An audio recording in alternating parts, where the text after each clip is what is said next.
This morning's scripture comes from the Gospel of Matthew. You're invited to follow along as the text is printed in your bulletins. Jesus put before them another parable. The kingdom of heaven is like a mustard seed that someone took and sowed in his field. It is the smallest of all the seeds, but when it has grown, it is the greatest of shrubs and becomes a tree, so that the birds of the air come and make nests in its branches. He told them another parable. The kingdom of heaven is like yeast that a woman took and mixed in with 3 measures of flour until all of it was leavened. The kingdom of heaven is like treasure in a field, which someone found and hid. Then in his joy, he goes and sells all that he has and buys that field. Again, the kingdom of heaven is like a merchant in search of fine pearls. On finding one pearl of great value, he went and sold all that he had and bought it. Again, the kingdom of heaven is like a net that was thrown into the sea and caught fish of every kind. When it was full, they drew it ashore, sat down, and put the good into baskets and threw out the bad. So it will be at the end of the age. The angels will come out and separate the evil from the righteous and throw them into the furnace of fire, where there will be weeping and gnashing of teeth. Have you understood all this? They answered, yes.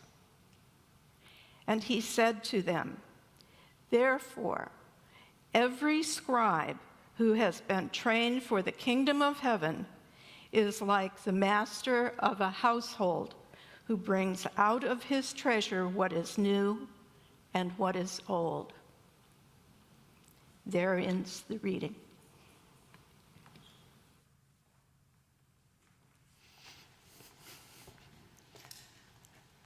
Kudzu. Kudzu is a vine. It's a fast-growing vine, then it grows on trees and plants and bushes, and it's a pest. People don't like kudzu because it ends up killing whatever it grows on, because it grows so quickly and so densely that it deprives its host plant of sunlight and nutrients. I'm used to seeing kudzu along the highway. If you're driving up 75, it's that vine that's covering all the trees along the highway. It's an invasive species. It's not native to the United States. It was brought here in 1876 as part of the Japanese pavilion of the Centennial Exposition in Philadelphia. We have been trying to get rid of it since 1876 to no avail. We've used herbicides and all kinds of things, and they haven't been able to get rid of kudzu. It is with us to stay. So if you're ever going through customs and you wonder, why do they ask me if I have plants or seeds or if I was on a farm during my travels, it's because bringing seeds to distant lands where it's not a native species can wreak havoc on the local ecosystem. So when Jesus' disciples heard his parable about the mustard seed, this was kind of like what they thought about the mustard seed, an invasive pain. It was not a desirable plant. As we heard, mustard seeds are tiny, and so they would get lost in a farmer's bag of other seeds, and the farmer wouldn't even know there were mustard seeds mixed in until he's scattering his seeds in the field, and lo and behold, mustard bushes start popping up. Because mustard plants are fast growing and they choke out all the plants trying to grow around them because they deprive them of nutrients and sunlight. So you might think to yourself, okay, they didn't think highly of mustard seeds, and then he talks about leaven. Well, what could be wrong with leaven, right? It's just yeast. It makes our bread rise. Well, in Jesus' time, you couldn't just go to the store and buy a bag of yeast. The way they made it was they would take a leftover piece of bread from the end of their loaf and set it aside to spoil.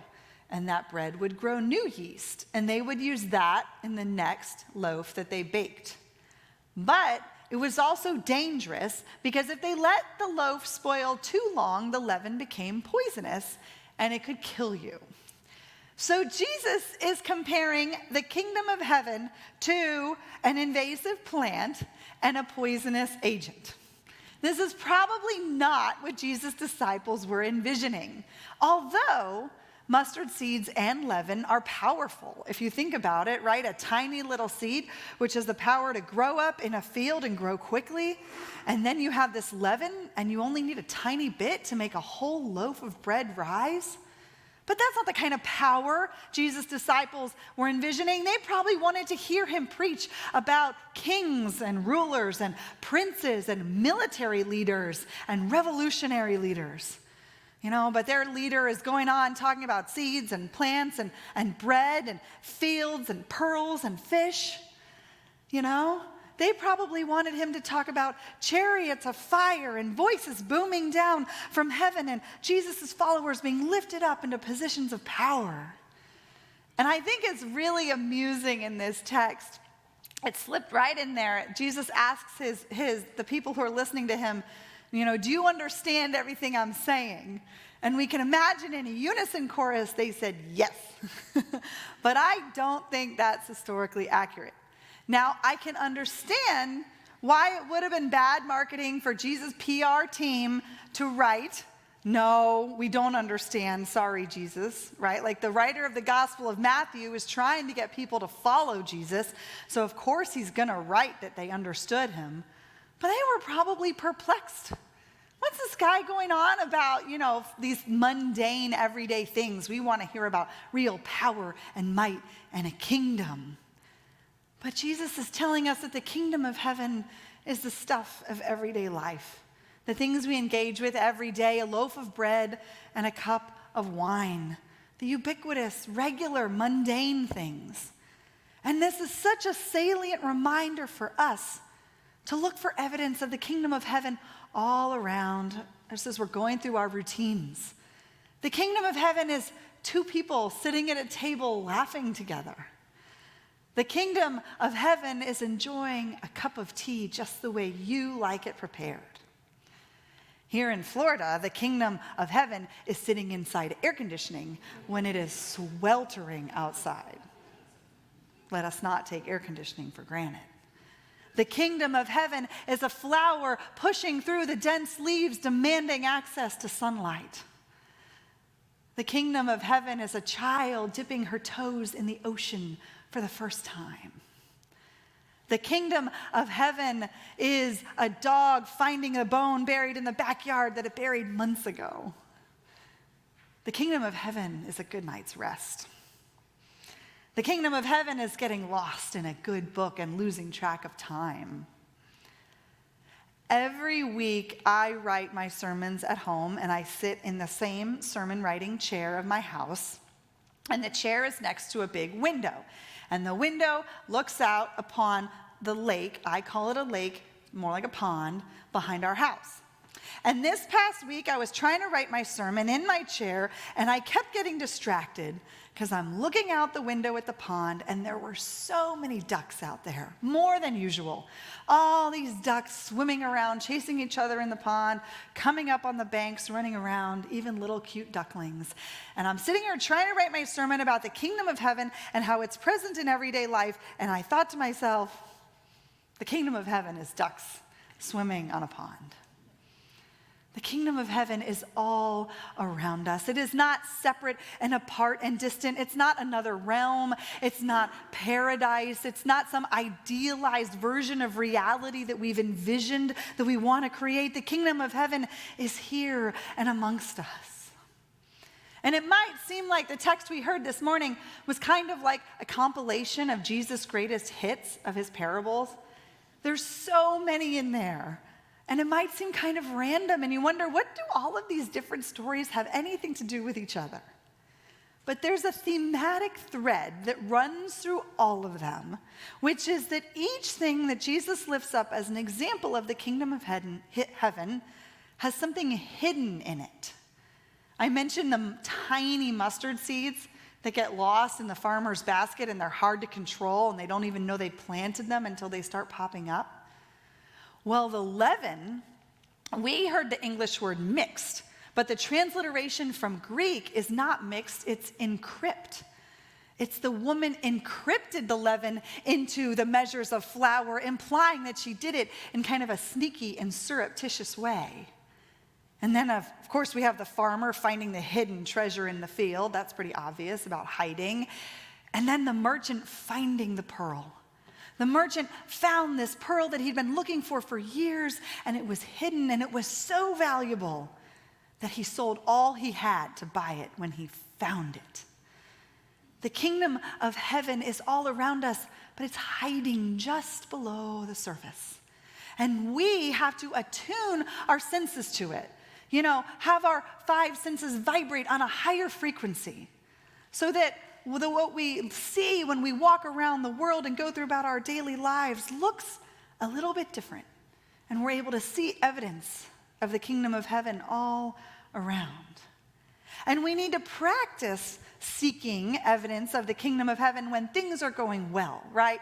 When our relationships are strong, when our faith is strong, when we're feeling really connected to God, that's a really good time to have our eyes open and our awareness heightened so we can see evidence of God's hand at work all around us.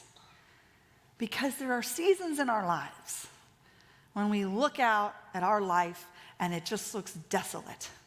And we would otherwise ask ourselves, where is God in all of this? Or we find ourselves grieving or full of despair or struggling, and we feel lonely and isolated, and we might wonder, does God even exist? But because we've had practice, because we've seen evidence of God at work all around us, we know what to look for, and we can be reassured that even in our lowest moments, God is with us, and the kingdom of heaven is indeed still all around us. And this can make us agents of change, and we can facilitate the kingdom of heaven through acts of love and kindness and justice and mercy. Not big, grandiose, lavish things where we get lots of praise and attention, but small, little acts like little mustard seeds or a little bit of leaven. But these things have a big impact on the people around us, and then they might experience glimpses of heaven on earth through us and through our acts of love. And they can have ripple effects. Jesus is offering us the opportunity for personal and collective transformation, not by scaring the hell out of us, but by showing us that heaven is close at hand.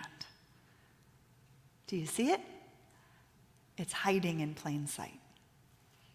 Amen.